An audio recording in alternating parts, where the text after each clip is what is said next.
Entonces, regresamos de nuevo.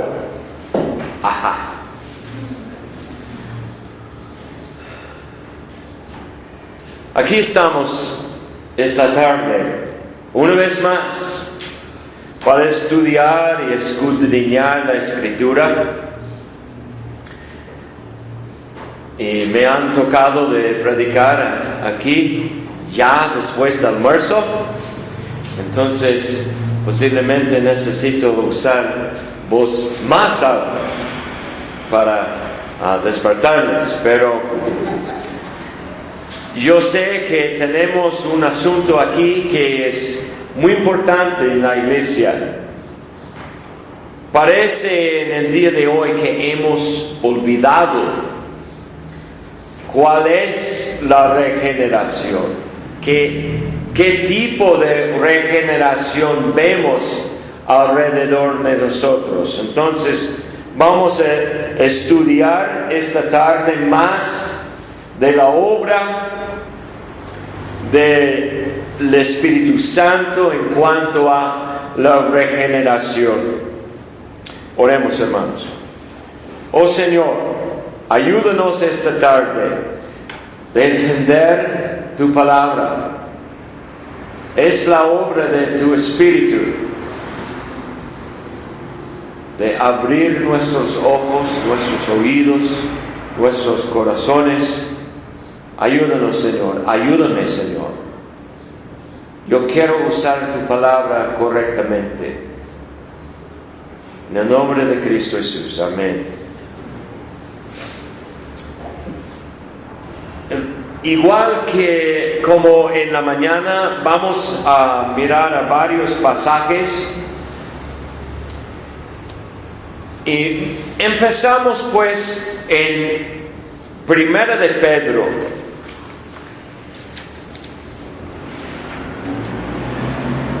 En Primera de Pedro 1.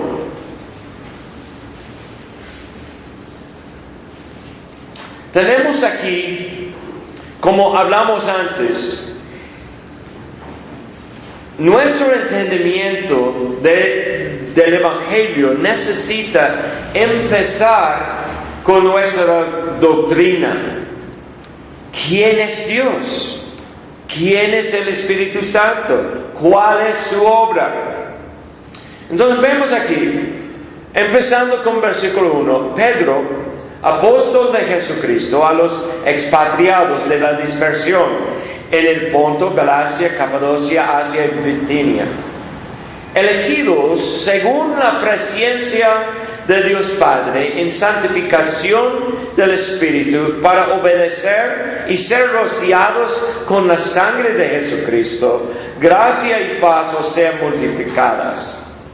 Bendito el Dios y Padre de nuestro Señor Jesucristo, que según su grande misericordia nos hizo renacer para una esperanza viva por la resurrección de Jesucristo de los muertos, para una herencia incorruptible, incontaminada, inmarcesible, reservada en los cielos para vosotros, que sois guardados por el poder de Dios mediante la fe, para alcanzar la salvación que está preparada para ser manifestada en el tiempo postrero.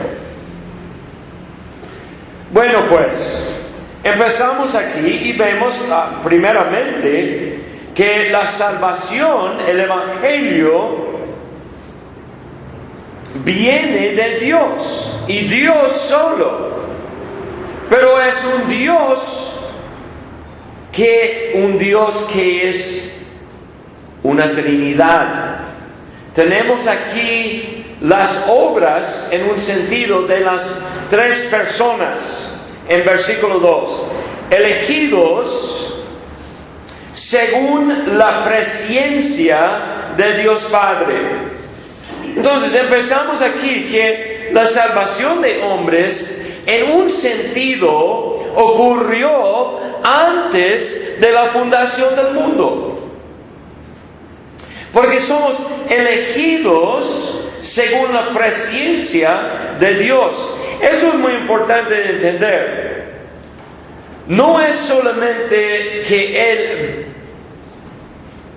puede mirar de lejos, que Él solamente, como yo pensaba antes de serme salvo, que Dios eligió por medio de mirar como con miralejos, y miró así con sus miralejos, y vio a unos que iban a aceptarle, entonces Él eligió a ellos. Pues eso dice que hay algunos que son mejores que otros. Y el hermano Randall va a hablar de esa cosa más tarde hoy.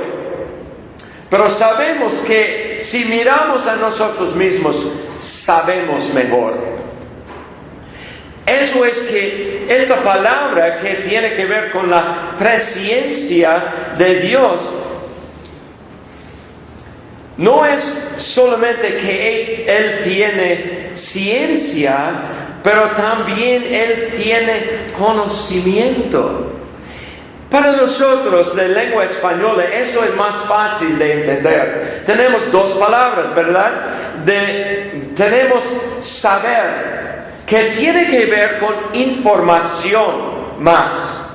Pero tenemos también conocer, que tiene relación con otra persona muchas veces, o más íntima información, como yo conozco a la Ciudad de México. Sería mentira porque ando perdido aquí todo el tiempo, pero conozco bien el pueblo donde vivo. Pero es información más íntima. Pero mayormente cuando hablamos de conocer, estamos hablando de personas, ¿verdad? Yo conozco a fulano de tal, o yo conozco especialmente a los más cerca, conozco a mi esposa, por ejemplo. Pues en griego es similar, no es igual, pero es similar. Y aquí tenemos la presencia de Dios, y cada vez que vemos la predestinación así de elegir desde el antiguo, siempre tiene que ver con eventos, no tiene que ver con eventos, sino con personas. Como cuando habla de la predestinación de Cristo como Salvador. Es una persona, no es solamente un evento, ¿me entienden? Entonces aquí tenemos, hay una palabra, pues una idea en la teología de que hablamos de la economía de la Trinidad, y no estamos hablando de su cuenta en el banco, estamos hablando en la economía de la Trinidad. Cada uno tiene su propio papel. Lo que hace el Padre, aunque es Dios, y también el Hijo es Dios y el Espíritu Santo es Dios, cada uno tiene su papel y hacen todo en unidad. Sí, yo creo que es difícil de entender, pero aquí vemos la economía, cómo opera la Trinidad, en que el Dios, el Padre, eligió desde la fundación del mundo, en su presencia. Luego vemos en santificación del Espíritu, y aquí vemos la obra del Espíritu en la salvación, y vemos aquí santificación, y sí puede tener algo que ver con la santificación progresiva, pero yo creo en este pasaje está hablando más del sentido de separar un grupo para sí mismo. Eso es que significa la santificación, que Dios separa un grupo para sí mismo. Y vemos allí la obra del Espíritu en que santifica un grupo, separa un grupo de todos los otros, y aquí está, y es suyo. Y luego vemos, para obedecer y ser rociados con la sangre de Jesucristo. Y aquí vemos la obra de Jesucristo es de salvar a la gente por medio de su sacrificio, su holocausto, como hablamos antes con el hermano Randall. Entonces aquí vemos la economía de la Trinidad en la salvación, y vamos a hablar más de eso más tarde. Entonces vemos aquí, bendito el Dios y Padre de nuestro Señor Jesucristo, que según su grande misericordia nos hizo renacer. Nos hizo renacer. Si preguntamos a la mayoría de la gente que dicen que son evangélicos hoy, la gran mayoría piensan que ellos hacen algo para ser renacidos. Yo tengo un grupo de estudios y folletos, y yo digo que es mi colección de herejía que tengo en mi oficina. Tengo a un lado, hay unos libros y folletos, y digo que es mi colección de herejía. Pues allí veo que hay muchos folletos que tienen algo como tienes la vida nueva o algo así. Y adentro, los escritores de esos folletos tratan de decir que necesitamos hacer algo para ser renacido, para cumplir, para llevar a cabo nuestro nacimiento. Aún uno dijo que su mamá y él operaron juntos para hacer su primer nacimiento. En realidad, cuando me nací, yo no hice nada. Mi mamá y mi papá, ellos me hicieron. No fue una obra mía. Parte del problema en el día de hoy es que nadie estudia la gramática. De nacer es un verbo en griego que es pasivo. Es algo que ocurre a la persona. No es algo que la persona hace. No es un verbo activo, sino pasivo. Pero vemos aquí que Él nos hizo renacer para una esperanza viva. ¿Cómo lo hizo? Pues por la resurrección de Jesucristo de los muertos. Para una herencia incorruptible. ¿Qué es? ¿Cuál es esta herencia? ¿Cuál es tu herencia? ¿Estás pensando que pues hay muchos, aún hay canciones que hablan mucho de mi mansión que está allí, y pensamos mucho de las calles de oro y cosas así. Aún tenemos en inglés, probablemente en español también, tenemos chistes en cuanto al cielo y lo que vamos a hacer allí. Y muchas veces cuando estamos cerca de la muerte, como funerales y servicios así, hablan de, oh sí, yo sé que mi abuela ya está en el cielo mirando a nosotros y está pensando en nosotros, o está regocijando allá en su mansión y posiblemente ya tiene su carro nuevo, o quién sabe qué. La mayoría de la gente en el día de hoy piensan que el cielo es solamente una América que no tiene pobreza, que no tiene falta de comida, y todos pueden hacer lo que quieran. Es la idea de la mayoría de gente en el día de hoy, especialmente allá. Pero yo pienso que aquí en México es un México perfecto, su idea del cielo. Hermanos, no es. No es. Quiero mostrarles cuál es nuestra herencia. ¿Estamos pensando de calles de oro?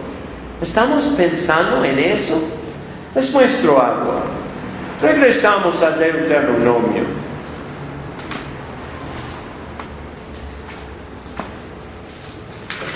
Si están usando el sistema de M'Cheyne, apenas han leído este pasaje en estos días.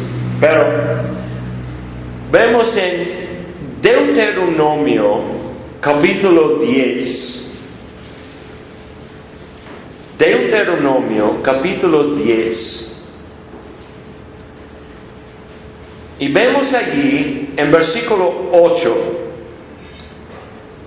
Dice Moisés: en aquel tiempo apartó Jehová la tribu de Leví para que llevase el arca del pacto de Jehová, para que estuviese delante de Jehová para servirle y para bendecir su nombre hasta hoy. Por lo cual Leví no tuvo parte ni heredad con sus hermanos.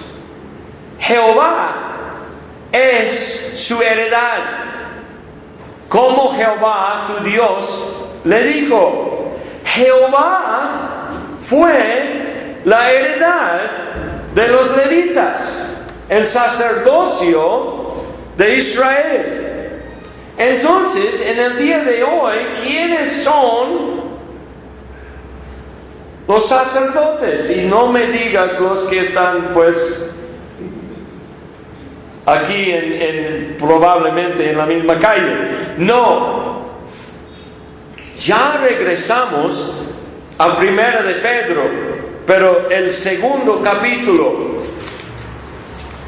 Regresamos a Primera de Pedro 2, 9. Recuerda, ¿a quién escribió Pedro? A los esparcidos. Está hablando a cristianos, no solamente a judíos. Está escribiendo a creyentes esparcidos allí. Y dice aquí en 2:9: mas vosotros sois linaje escogido, real sacerdocio, nación santa, pueblo adquirido por Dios, para que anunciéis las virtudes de aquel que os llamó de las tinieblas a su luz admirable.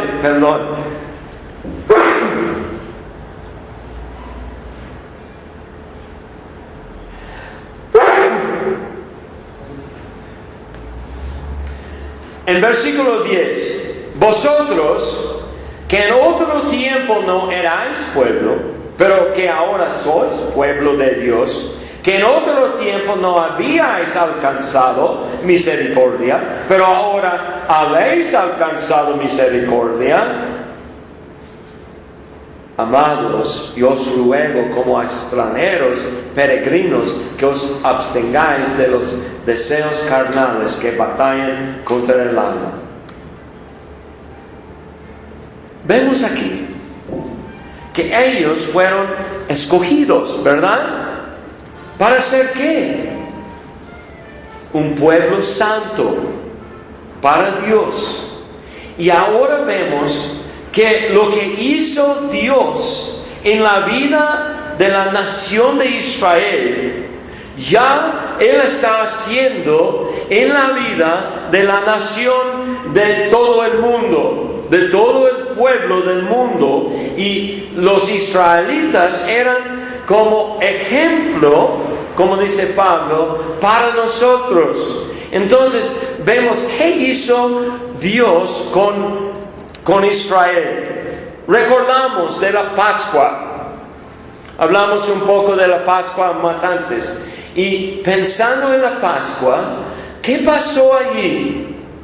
Que Dios mató a los hijos de Egipto, ¿verdad? Y salvó los hijos de Israel, pero primeramente los primeros nacidos, ¿verdad?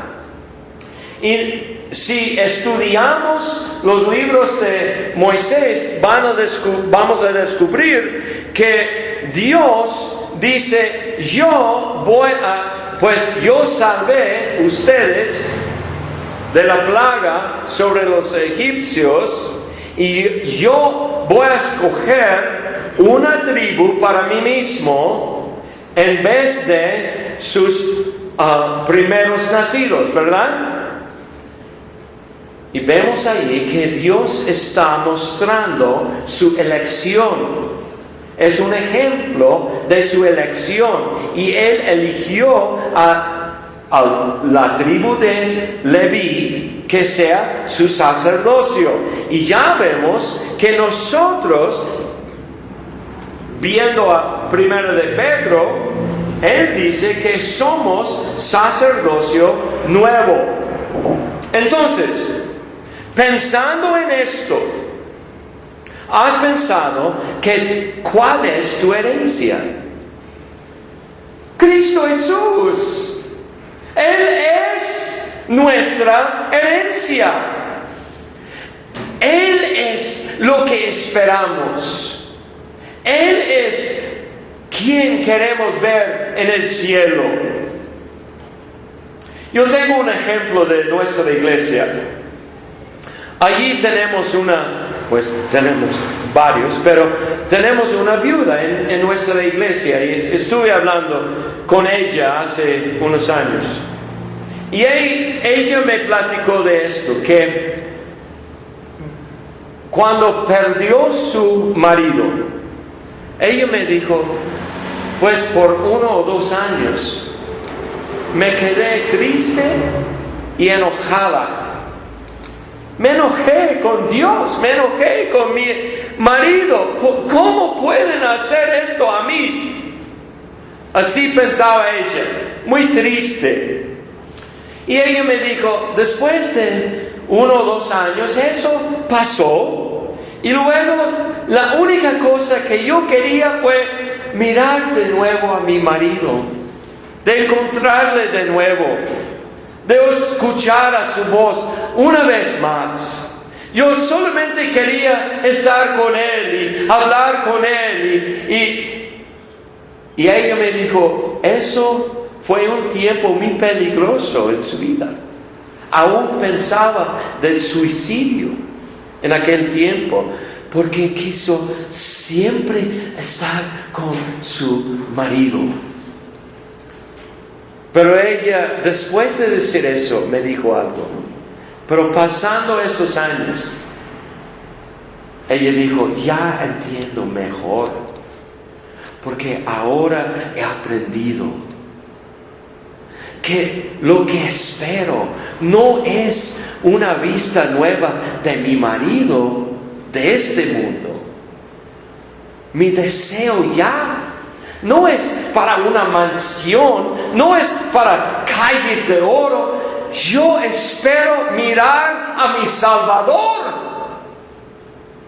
Él será el cielo para mí. Bien dicho, hermano.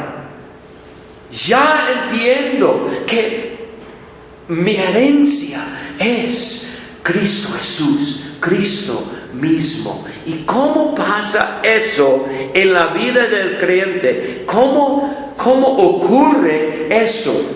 Ya vamos a Juan. Regresamos ya a Juan 3 para entender esto mejor.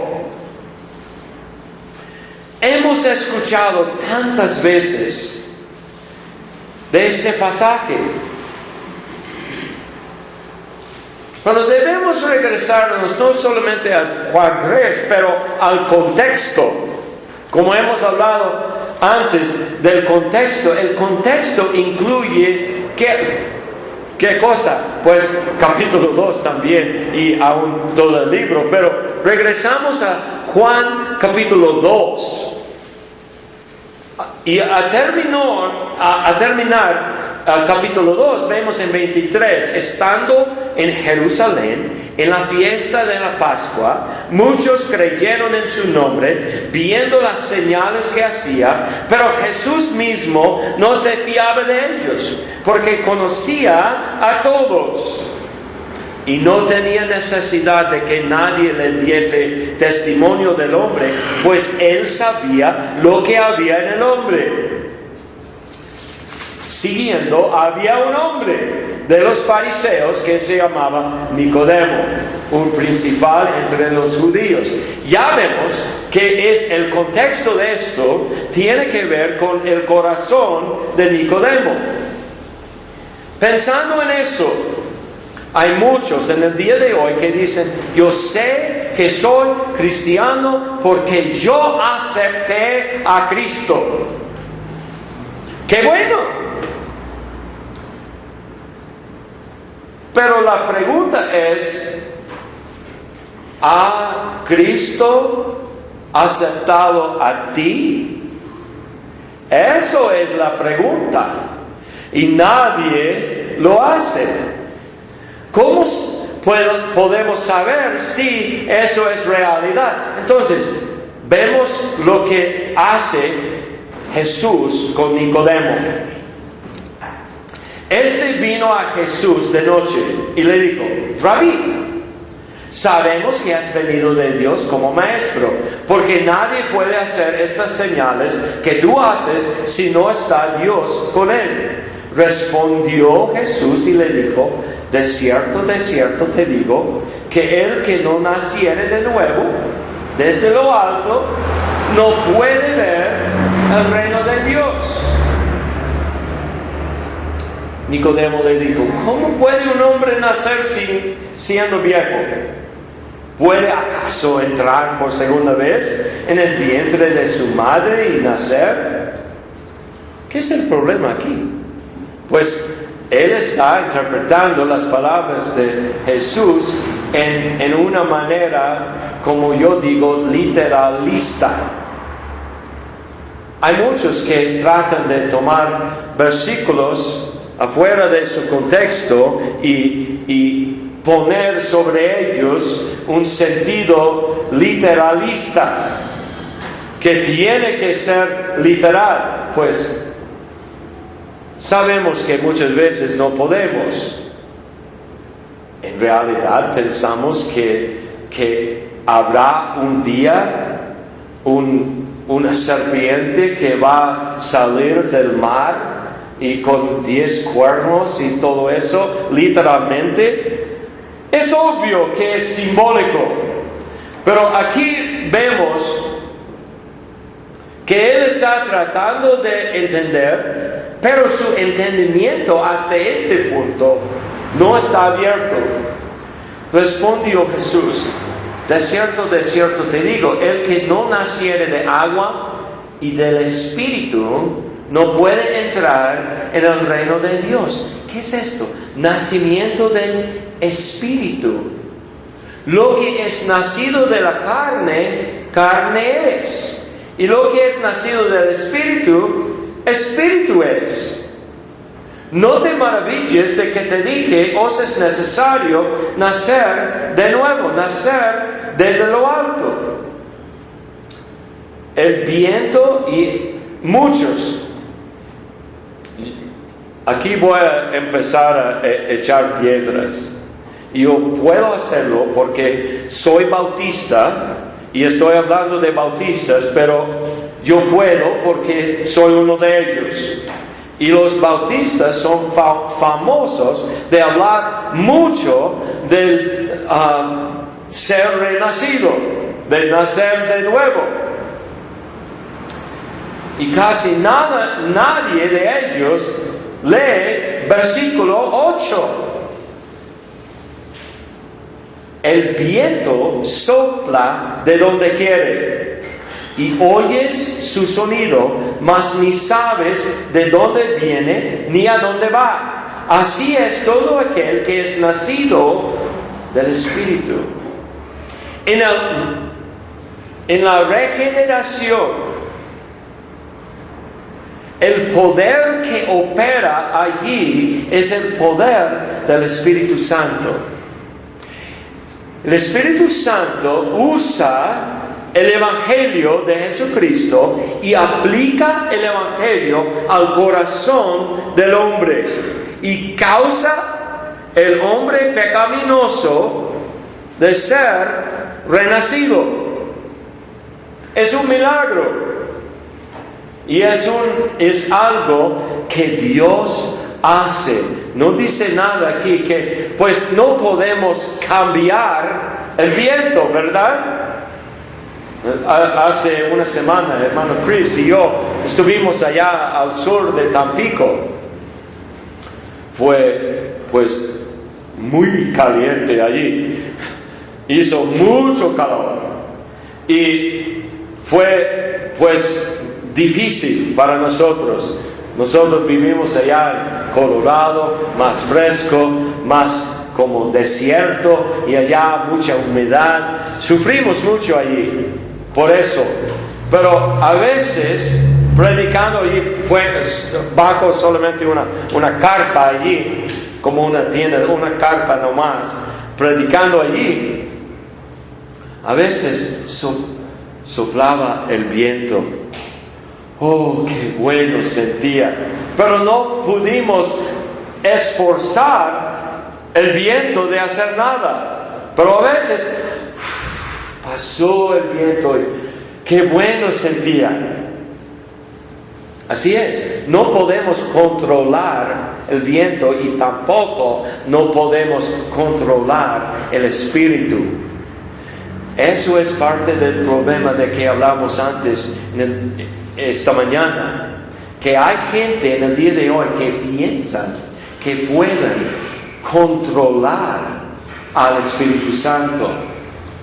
Están haciendo algo, pero yo puedo decirles que ellos no están controlando al Espíritu Santo.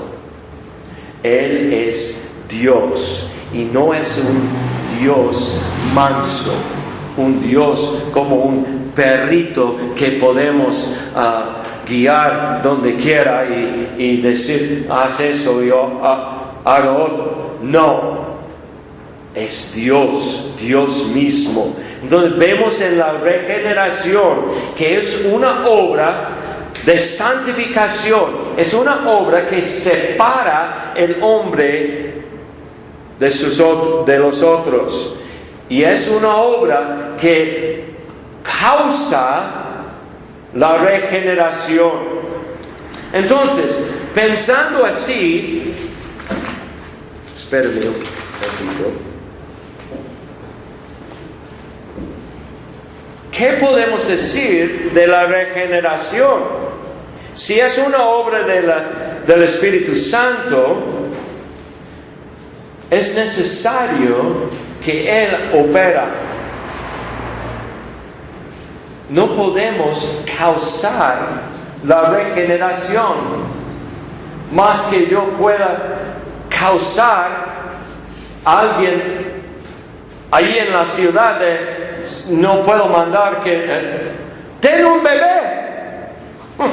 No puede ser, y no podemos causar a una persona de ser renacido. Es algo que el Espíritu tiene que hacer. Y es una necesidad. Mira pues en 1 Corintios 15. En 1 Corintios 15.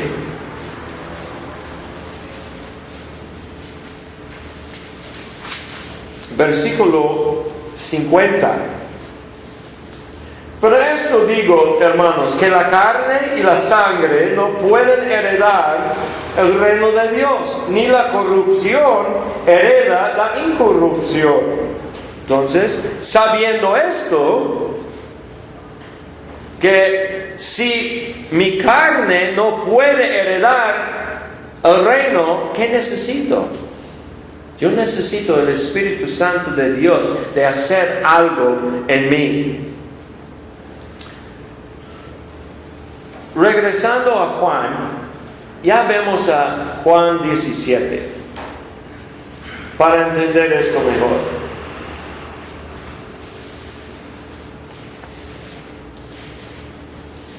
No sé si han leído el lindo libro de Martin Lloyd-Jones, La vida en el Espíritu, pero y es en español y recomiendo mucho.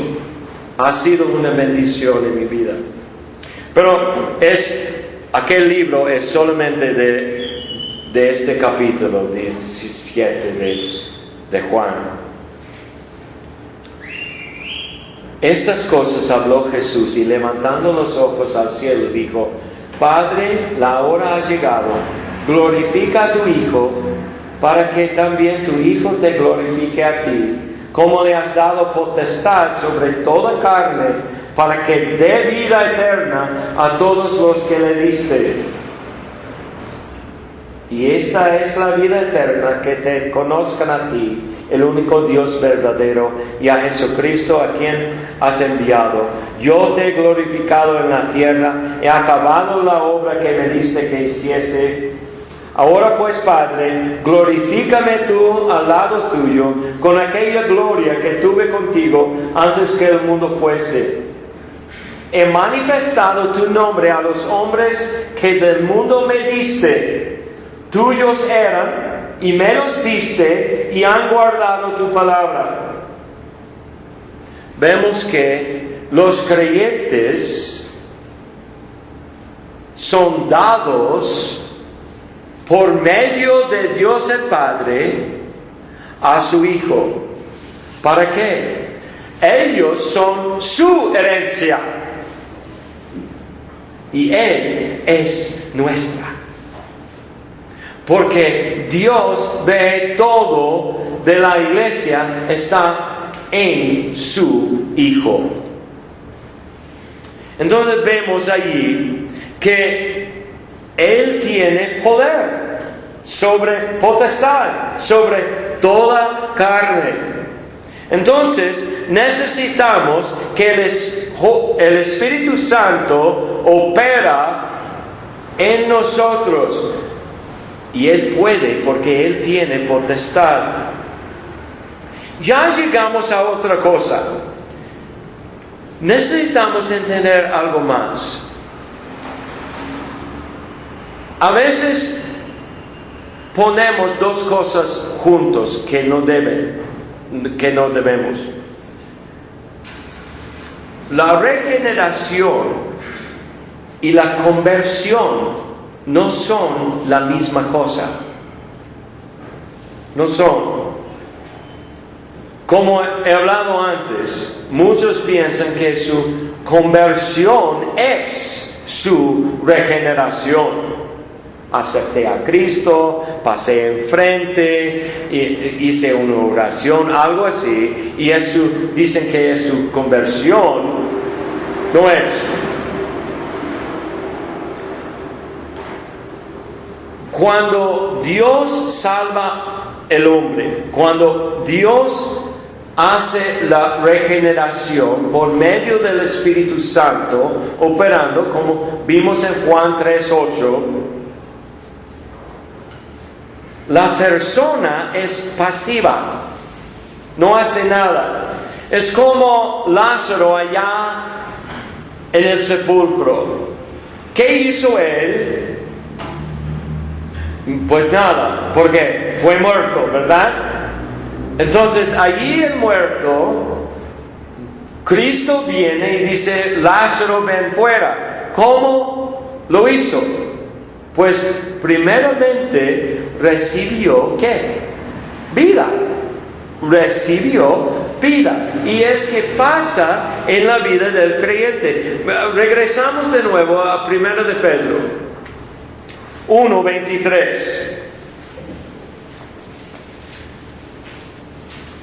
Siendo renacidos no de simiente corruptible, sino de incorruptible, por la palabra de Dios que vive y permanece para siempre. Entonces vemos allí que por medio de la palabra de vida en mi corazón, Dios opera y causa la regeneración. Y por medio de eso, si vemos en 2 de Pedro 1:4, 2 de Pedro 1:4, por medio de las cuales nos ha dado preciosas y grandísimas promesas, para que por ellas llegases a ser participantes de la naturaleza divina.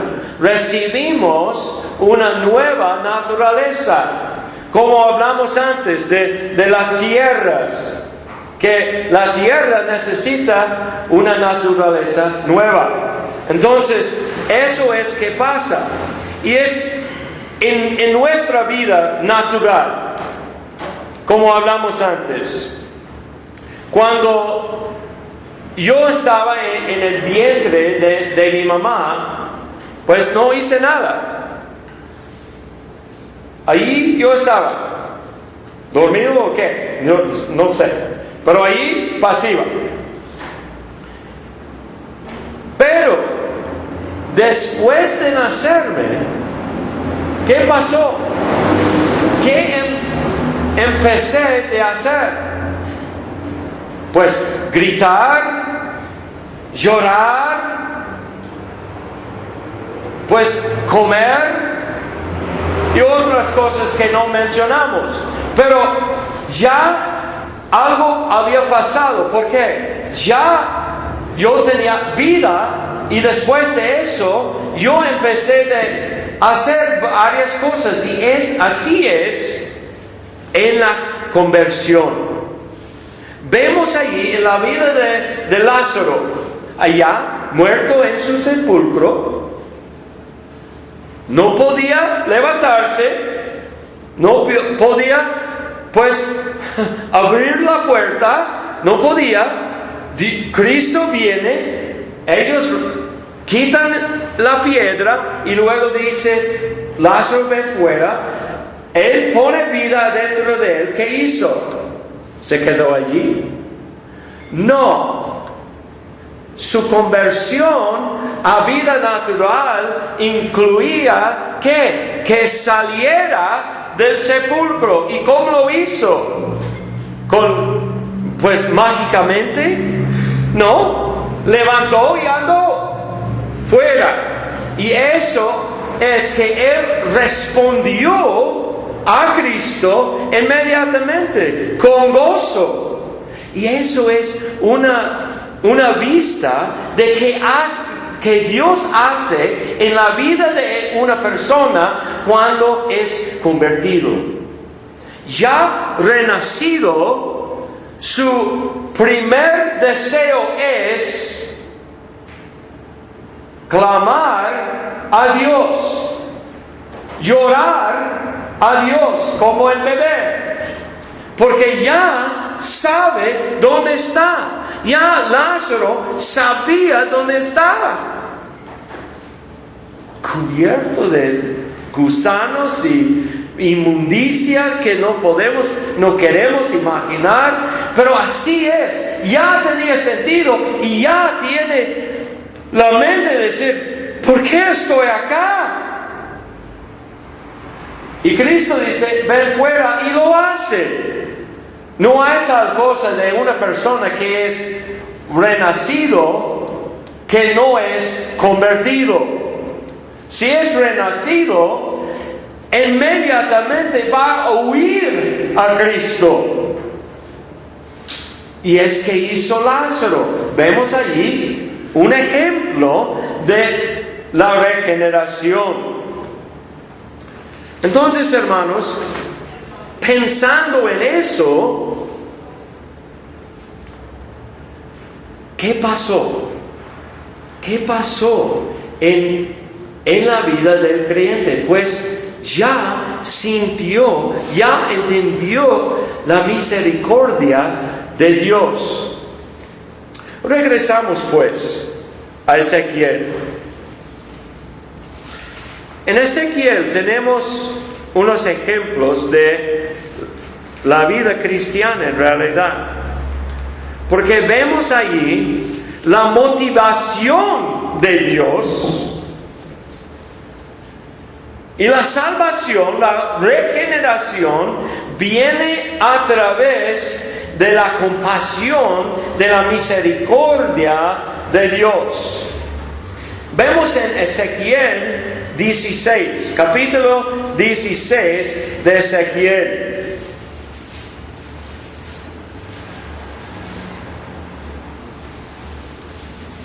Vino a mí palabra de Jehová diciendo, versículo 1, Hijo de hombre, notifica a Jerusalén sus abominaciones. Y di, así ha dicho Jehová el Señor sobre Jerusalén: tu origen, tu nacimiento es de la tierra de Canaán, y tu padre fue amorreo y tu madre hetea. Está insultándoles, está diciéndoles que no son tan buenos como piensan. ¿Qué dice ahora? Y en cuanto a tu nacimiento, el día que naciste, no fue cortado tu ombligo, ni fuiste lavada con aguas para limpiarte, ni salada con sal, ni fuiste envuelto con fajas. No hubo ojo que se compadeciese de ti para hacerte algo de esto, teniendo de ti misericordia, sino que fuiste arrojada sobre la faz del campo, con menosprecio de tu vida, en el día que naciste, y yo pasé junto a ti.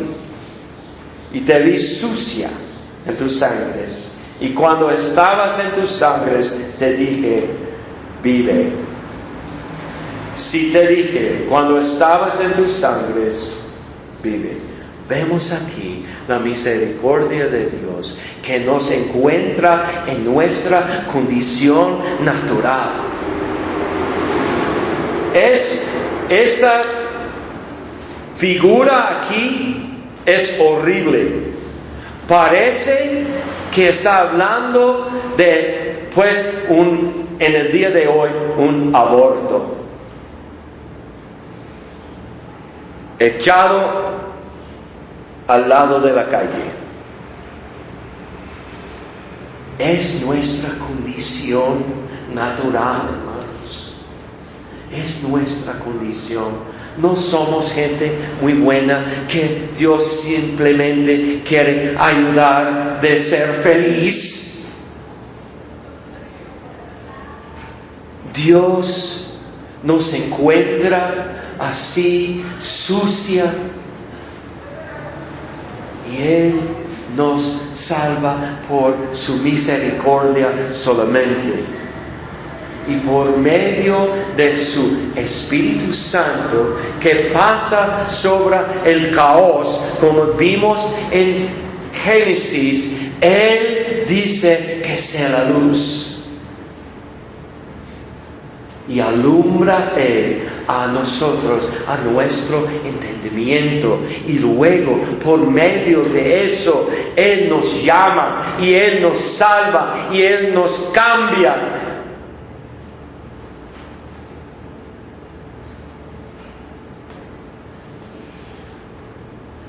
Y aún nos cubre. Versículo 11 de Ezequiel 16. Pues 9 dice: te lavé con agua, y lavé tus sangres de encima de ti, y te ungí con aceite, y te vestí de bordado, te calcé de tejón, te ceñí de lino y te cubrí de seda, te atavié con adornos y puse brazaletes en tus brazos y collar a tu cuello. ¿Y qué pintura es? ¿Qué figura es de lo que Cristo hace con su iglesia allá en Apocalipsis, cuando ya vemos allí la esposa del Cordero, vestido ella, maravilloso? Es lo que hace Dios, y lo hace por medio del poder de su Espíritu Santo. Y para terminar, vamos a mirar de nuevo a Ezequiel 36. Yo sé que hemos visto esto antes, pero es bueno para nosotros de recordar de nuevo lo que Dios hace. Y en Ezequiel 36 dice 22: por tanto, di a la casa de Israel, así ha dicho Jehová el Señor, no lo hago por vosotros, oh casa de Israel, sino por causa de mi santo nombre, el cual profanasteis vosotros entre las naciones a donde habéis llegado. Y santificaré mi grande nombre, profanado entre las naciones, el cual profanasteis vosotros de medio de ellas, y sabrán las naciones que yo soy Jehová, dice Jehová el Señor, cuando sea santificado en vosotros delante de sus ojos. ¿Qué es la motivación de Dios en la salvación, en la regeneración? ¿Fue sintiendo Dios un poco solito allí en el cielo? No. ¿Por qué lo hizo? ¿Por qué salvó Dios a un pueblo para sí mismo? Solamente para su propia gloria. Lo hizo solamente para su propia gloria y la gloria de su nombre. Eso es la motivación de Dios, la motivación de Él en misericordia, de salvar un pueblo para sí mismo, es para la gloria de su propio nombre. Y os tomaré de las naciones y os recogeré de todas las tierras y os traeré a vuestro país. Esparciré sobre vosotros agua limpia y seréis limpiados de todas vuestras inmundicias y de todos vuestros ídolos os limpiaré. Os daré corazón nuevo. Regeneración. Y pondré espíritu nuevo dentro de vosotros, y quitaré de vuestra carne el corazón de piedra, y os daré un corazón de carne, y pondré dentro de vosotros mi espíritu, y haré que andéis en mis estatutos, y guardéis mis preceptos, y los pongáis por obra. Lo que Él va a hacer por medio de su Espíritu, Él nos va a cambiar desde adentro, con un deseo ya de obedecer y llevarle más gloria, aún más gloria. Qué bueno es el Señor, qué bueno es. Gracias.